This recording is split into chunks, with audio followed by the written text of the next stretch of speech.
Hello dear students, welcome to Pratima maths classes. तो आज हम लीनियर इक्वेशन की वर्कशीट 2 कवर करने वाले हैं। तो पहला सम हम स्टार्ट करते हैं। इसमें हमें ना थोड़ा डिफरेंट टाइप के सम्स दे रखे हैं। इसमें हमें स्टेटमेंट दी है और उस स्टेटमेंट से हमें इक्वेशन बनानी है, फिर हमें फाइंड करनी है वैल्यू, ठीक है। जैसे हमने पिछले वाले में करी थी फाइंड वैल्यू, पर उसमें स्टेटमेंट बना के दी हुई थी, इक्वेशन बना के दी हुई थी, पर हमें इसमें इक्वेशन खुद से बनानी है। तो पढ़ के हम इक्वेशन बनाने की कोशिश करेंगे। पहले में हमें क्या बोला गया है, adding 4 to a twice a number yields this, find the number. अब इसका मतलब क्या है, हमें बोला गया है कि क्वेश्चन 1 में हमें क्या बोला गया, लेट द नंबर बी, कि उस नंबर को हम क्या मान लेते हैं, x, क्योंकि मुझे पता नहीं है तो उसका ट्वाइस क्या होगा, 2x हो जाएगा। तो जब x मतलब 2x में हम क्या जोड़ रहे हैं, 4 जोड़ रहे हैं, मतलब उस नंबर के ट्वाइस में जब हम 4 जोड़ रहे हैं तो मुझे क्या मिल रहा है, 25/6 मिल रहा है, ये बोला गया। अब तो इजी हो गया इक्वेशन, अब तो हम इजीली वैल्यू फाइंड आउट कर सकते हैं, ठीक है। 2x is equals to 25/6 minus 4 कर देंगे, एलसीएम लेके सब्ट्रैक्ट कर दो, 25 माइनस 24 कितना बचा, 1/6। 2x इक्वल्स टू 1/6, x को इधर ले जाके मल्टीप्लाई कर देंगे 1/12, ये हमारा इसका क्या हो जाएगा, आंसर। तो अब हम चलते हैं सेकंड क्वेश्चन की तरफ। सेकंड वाले में हमें क्या बोला गया है, a number when added to its 2/3 is equal to 55। किसी नंबर को हम उसी के 2/3 में जब ऐड कर रहे हैं तो 55 मिल रहा है, ठीक है। तो उस फाइंड करनी है नंबर की वैल्यू, लेट द नंबर भी, क्या नंबर बना दें हम, x, उसका 2/3 क्या हो जाएगा, 2/3x। तो इसमें 2/3x में जब इस नंबर को मैंने जोड़ा तो मुझे क्या मिला, 55।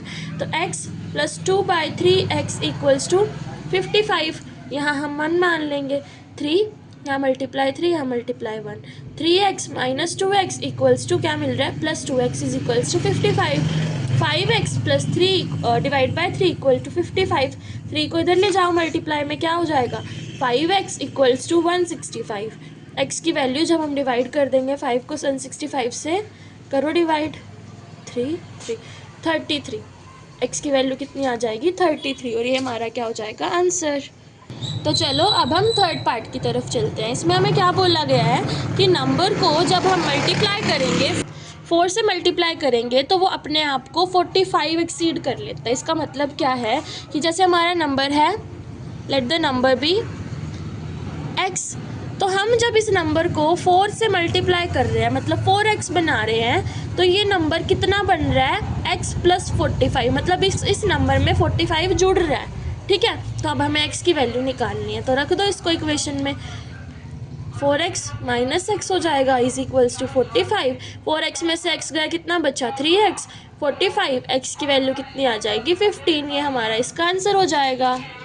तो अब हम चलते हैं फोर्थ क्वेश्चन की तरफ। इसमें हमें क्या बोला गया है कि find a number which man multiplied by 8, कि कोई नंबर को जब हम 8 से मल्टीप्लाई करते हैं और उसमें से 9 रिड्यूस करते हैं, मतलब 9 सब्ट्रैक्ट करते हैं, तो कितना आता है, 47, ठीक है। तो नंबर हमारा क्या हो जाएगा, x, तो उसे 8 से मल्टीप्लाई करा मतलब 8x, उसमें हमने क्या करा, 9 रिड्यूस कर दिया, तो क्या आ रहा है, 47, ये बन गई मेरी इक्वेशन। तो 8x minus 9 equal to 47, 8x रखो, 47 में से इधर माइनस था इधर प्लस, 47 प्लस 9 हो जाएगा, 47 प्लस 9 हमारा कितना होगा, 56। तो 8x, x की वैल्यू इधर से निकल जाएगी, 56 divide by 8x is equals to 7, ये हमारा इसका क्या हो जाएगा, आंसर। अब हम चलते हैं फिफ्थ क्वेश्चन की तरफ। तो फिफ्थ में हमें क्या बोला गया है कि sum of 2 number is equals to 72, कि जैसे 2 नंबर है x प्लस वाई, तो उनका सम कितना आ रहा है, 72 आ रहा है। तो if one of the number is 6 more than the other, तो अगर एक नंबर 6 ज़्यादा है दूसरे से तो हमें नंबर निकालना है, वो पहले वाला, ठीक है। तो लेट द फर्स्ट नंबर भी क्या मान लेते हैं, x, ठीक है। दूसरा नंबर क्या है, इस नंबर से 6 ज़्यादा है, तो 6 प्लस x कर देंगे सेकंड नंबर के लिए, ठीक है। तो जब हम इन दोनों को जोड़ रहे हैं तो हमारा क्या यील्ड हो रहा है, 72। तो x प्लस x कितना, 2x plus 6 is equals to 72, 2x is equals to 72 minus 6 कर देंगे, इधर जाएगा तो -6 हो जाएगा ना, 72 माइनस 6 कितना हो जाएगा 66। 2x is equals to 66, x is equals to 66 divide by 2। x की वैल्यू तो आ गई 33, तो मतलब फर्स्ट नंबर तो निकल गया। तो अब सेकंड कितना था, x प्लस 6 था ना, तो 33 प्लस 6 कितना हो जाएगा 39। ये हमारा इसका आंसर हो जाएगा। तो अब हम चलते हैं सिक्स्थ क्वेश्चन की तरफ, जो कि इसके जैसा ही है, सिमिलर। इसमें क्या बोला गया है कि सम ऑफ टू नंबर, दो नंबर का सम 99 है। अगर दूसरे वाला नंबर एक को 9 से एक्सीड करता है, मतलब 9 ज़्यादा होता है, तो हमें नंबर निकालना है। तो देखो इसको कैसे समझेंगे। लेट द पहला नंबर क्या है, फर्स्ट नंबर हमारा एक्स है जैसे, तो सेकंड नंबर क्या कर रहा है, उसको कितना एक्सीड कर रहा है 9, तो x प्लस 9 हो गया। तो जब हम इन दोनों को जोड़ेंगे तो x प्लस 9 कितना बनेगा 99, ठीक है। 2x is equals to 99 minus 9, 2x is equals to 90, x कितना आ जाएगा 45।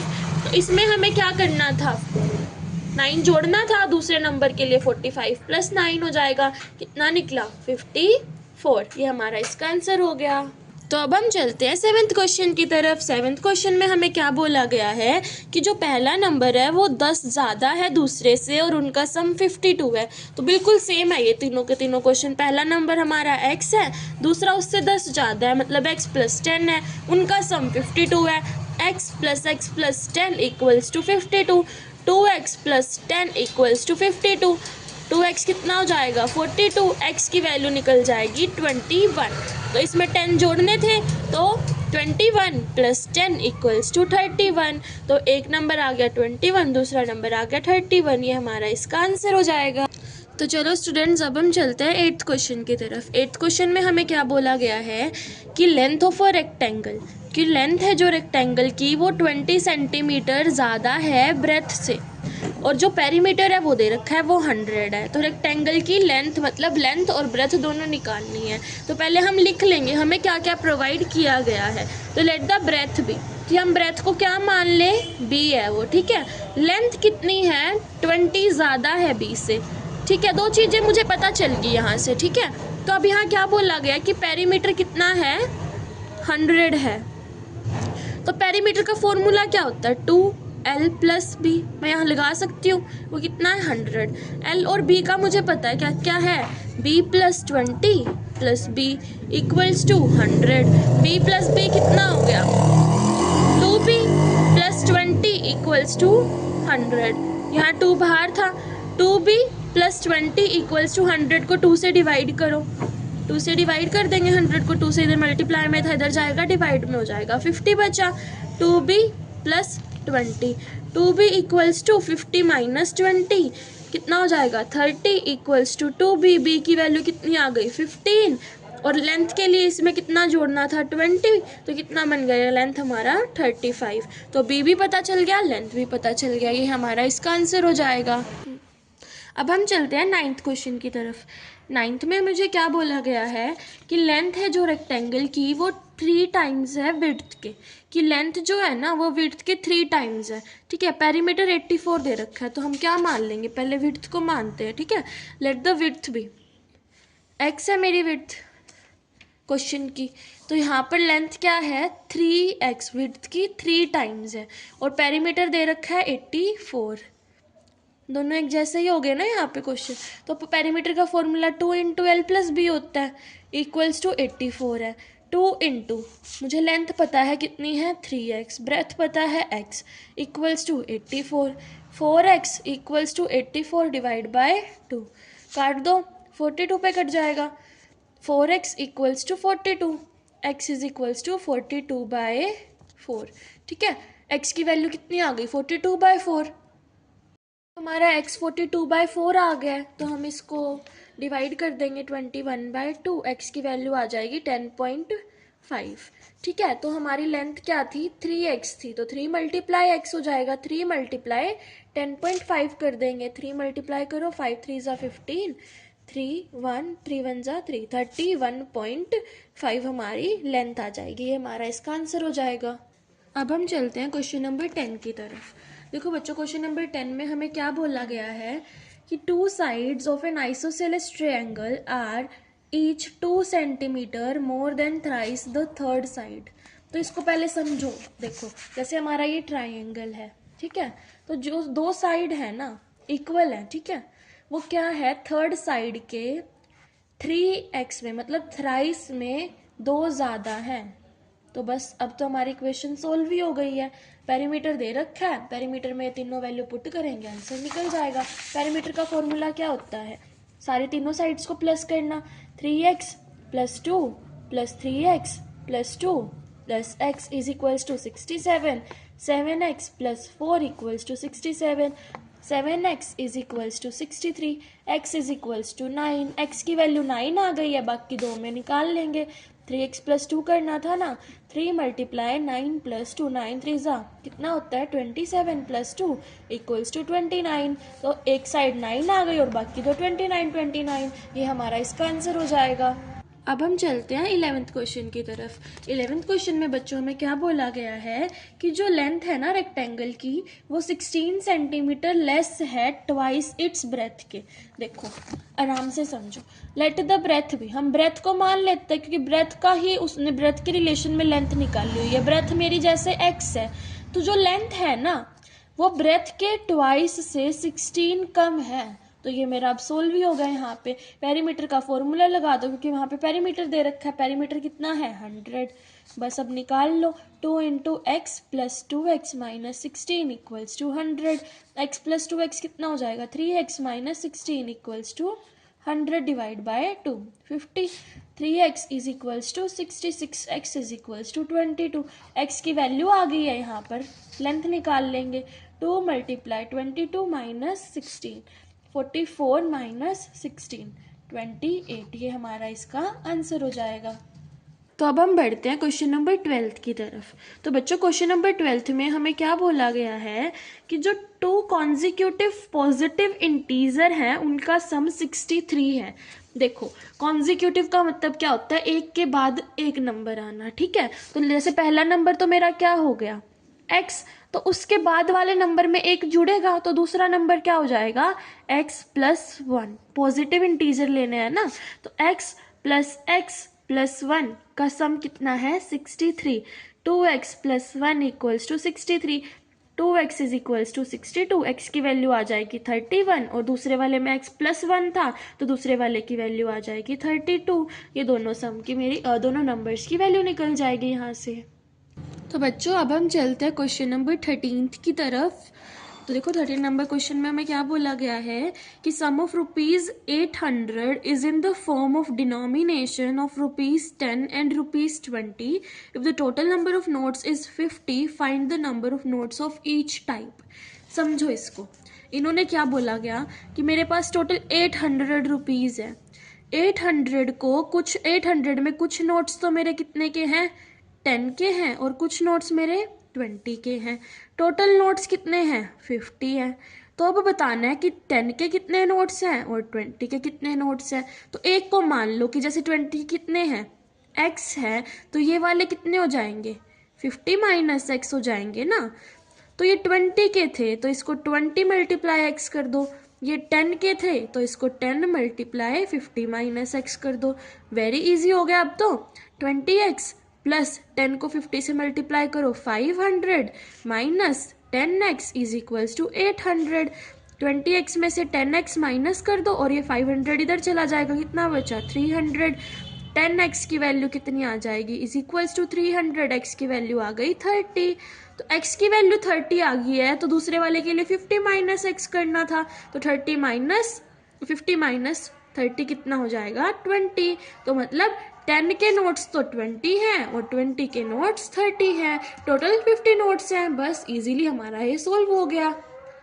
तो बच्चों अब हम चलते हैं क्वेश्चन नंबर 14 की तरफ। अब देखो क्वेश्चन नंबर 14 में मुझे क्या बोला गया है कि कोई क्लास है जिसका टोटल 49 स्टूडेंट है, मतलब उस क्लास में टोटल 49 बच्चे हैं।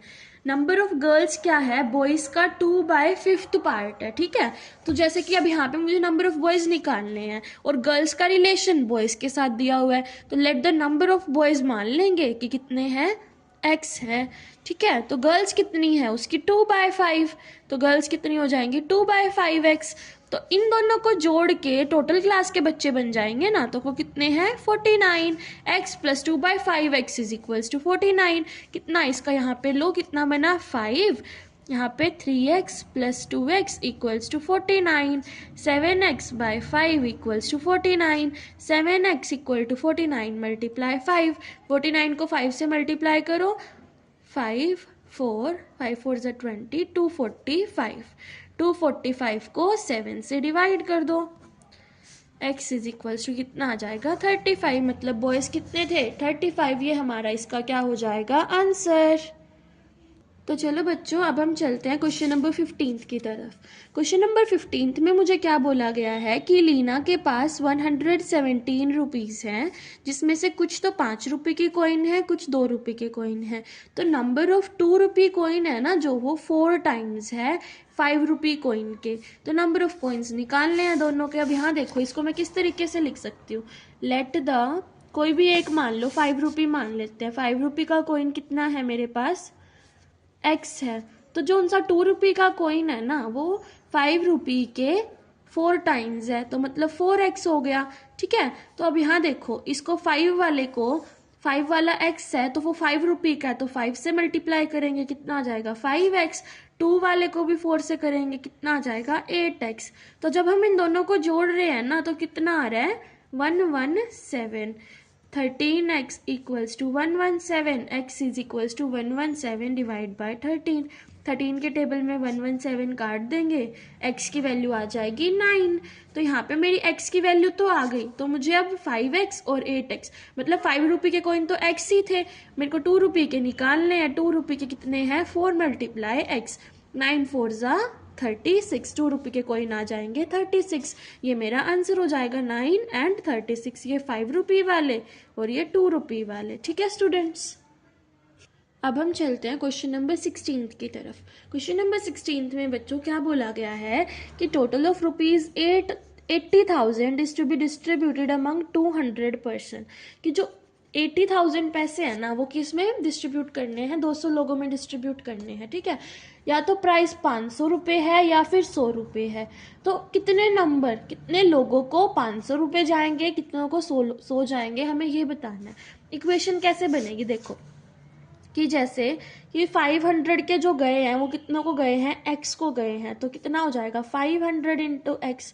ठीक है, तो अब 500 के चले गए x को, तो टोटल कितने थे 200 लोग थे ना, तो 500 के तो चले गए, तो 200 के कितनों को जाएंगे 200 माइनस x को जाएंगे ना, मतलब 500 वाले को माइनस कर देंगे 200 में से। ये 100 वालों के लिए थे तो इसको 100 से मल्टीप्लाई कर देंगे। 500x plus 100 multiply 200 minus x किसके इक्वल है 80,000 के। यहाँ से देखो इसको मल्टीप्लाई कर दो, कितना हो जाएगा 20,000 माइनस 100x प्लस 500x। ठीक है बच्चों, 500x में से 100x माइनस करेंगे 400x आ गया। अब यहाँ पे जो 80,000 था उसमें से माइनस कर देंगे 20,000 को, कितना बनेगा 60,000। x इज इक्वल्स टू डिवाइड कर देंगे 400 से, 2 0 से 2 0 कट गई, तो x की वैल्यू कितनी आ गई 600। ठीक है बच्चों, यहाँ पे हमें 4 को 600 से डिवाइड करना था। ये मैंने पता नहीं मेरे दिमाग में क्या चल रहा था, मैंने बोल दिया x की वैल्यू 600 है। 600 को 4 से डिवाइड करो, 4 1 ज़ा 4, 2 0, 5 ज़ा 20, तो x की वैल्यू कितनी आ जाएगी मेरी 160। ठीक है, x की वैल्यू हमारी 150 आ गई है। मतलब 500 के नोट कितने लोगों को मिले हैं 150 लोगों को मिले हैं। तो जो उनसे 100 वाले थे वो 200 माइनस x थे, तो मतलब 200 माइनस 150 कर दो, तो x की वैल्यू 100 रुपये वालों की वैल्यू कितनी आ जाएगी हमारी 50। ठीक है, तो 150 और 50 हमारा क्या हो जाएगा आंसर।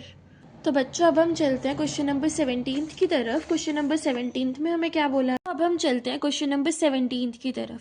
क्वेश्चन नंबर 17 में हमें क्या बोला गया है कि जब 1/3 is subtracted from a number, किसी नंबर में से 1/3 को जब हम सब्ट्रैक्ट कर रहे हैं और डिफरेंस को 4 से मल्टीप्लाई कर रहे हैं तो रिजल्ट 28 आ रहा है। ठीक है, तो लेट द नंबर भी, हमारा नंबर क्या है x है। ठीक है, उस x में से जब मैंने 1/3 को सब्ट्रैक्ट करा और 4 से मल्टीप्लाई करा तो 28 आ रहा है। तो x minus 1/3 equals to 28 divide by 4, 4 7 ज़ा 28, x is equals to 7 plus 1/3। ले लियो एलसीएम, यहाँ पे 3 एलसीएम ले लिया, यहाँ 3 मल्टीप्लाई, यहाँ 1 मल्टीप्लाई, 21 प्लस 1 इक्वल्स टू 22/3। तो x की वैल्यू कितनी आ जाएगी 22/3। ये हमारा इसका आंसर हो जाएगा। तो अब हम हेलो स्टूडेंट्स, अब हम चलते हैं क्वेश्चन नंबर 18 की तरफ। क्वेश्चन नंबर 18 में क्या बोला गया है कि Sudesh is twice as old as Seema, कि जो सुदेश है ना वो सीमा के ट्वाइस है। अगर 6 साल मैं सब्ट्रैक्ट करूँ सीमा की एज में से और 4 साल मैं जोड़ूँ सुदेश की एज में, तो सुदेश 4 गुना हो जाएगी सीमा की एज से। तो हम इसको किस तरीके से लिखेंगे? लेट सीमा एज मान लो कितनी है, x है। सुदेश की एज क्या है? सुदेश की एज y मान लो, तो y किसके इक्वल है? 2x के इक्वल है, ठीक है। तो अब यहाँ पे क्या बोला गया है कि मैं अगर सीमा की एज में से 6 सब्ट्रैक्ट करूँ, सुदेश की एज में 4 जोड़ दूँ, तो ये 4 गुना हो जाएगी सुदेश की एज, ठीक है। तो यहाँ देखो 4x minus 24 equal to 2x plus 4, 4x minus 2x is equals to 28। x की वैल्यू यहाँ से 2x is equals to 28, x की वैल्यू 14 आ जाएगी। तो मतलब सीमा की एज तो 4 साल, ठीक है। सुदेश की एज कितनी है? 2x थी, तो 2 मल्टीप्लाई 14 कितनी है? 28। पर मुझे तो बतानी है 3 ईयर्स अगो, तो मतलब इनमें से मैं 3 साल सब्ट्रैक्ट कर दूंगी। इसकी तो 11 साल हो जाएगी और इसकी 25 साल, ठीक है। तो ये हमारा इसका आंसर हो जाएगा। ओके स्टूडेंट्स, तो बच्चों अब हम चलते हैं क्वेश्चन नंबर 19 की तरफ। क्वेश्चन नंबर 19 में क्या बोला गया है कि जो एज है लीना और हीना की वो 7:5 में है और 10 साल बाद उनका रेशो कितना हो जाएगा? 9:7 हो जाएगा। प्रेजेंट एज बतानी है, तो हम क्या मान लेते हैं? लीना की एज कितनी है? 7x है और हीना की एज कितनी है? 5x है। 10 साल बाद मतलब 10 10 इनको जोड़ दो, तो मतलब रेशियो को हम किस तरीके से लिखते हैं? इस तरीके से लिखते हैं। किसके इक्वल हो जाएगा? 9:7। अब क्रॉस मल्टीप्लाई कर दो, 7 multiply 7x plus 10 equals to 9 multiply 5x plus 10। Multiply कर देंगे यहाँ पे हम, अब इसको 7 7 ज़ा 49x प्लस 70 इक्वल टू 9 5 ज़ा कितना? 45x plus 90। अब यहाँ पे इधर ले आओ इसको, 49x minus 45x is equals to 90 minus 70। ये 20 आ जाएगा, 49 में से 45 गए, कितना बचा? 4x। x is equals to 20 divide by 4, 4 5 ज़ा 20। तो x की वैल्यू तो आ गई 5, पर मुझे तो निकालनी यहाँ पे है ना, प्रेजेंट एज निकालनी है, तो 7 से मल्टीप्लाई करना पड़ेगा। 7 5 ज़ा 35, लीना की एज तो आ जाएगी 35 और हीना की आ जाएगी 5 मल्टीप्लाई 5 25। ये मेरी लीना की एज हो गई और ये मेरी हीना की एज हो गई, ये इनका आंसर हो जाएगा।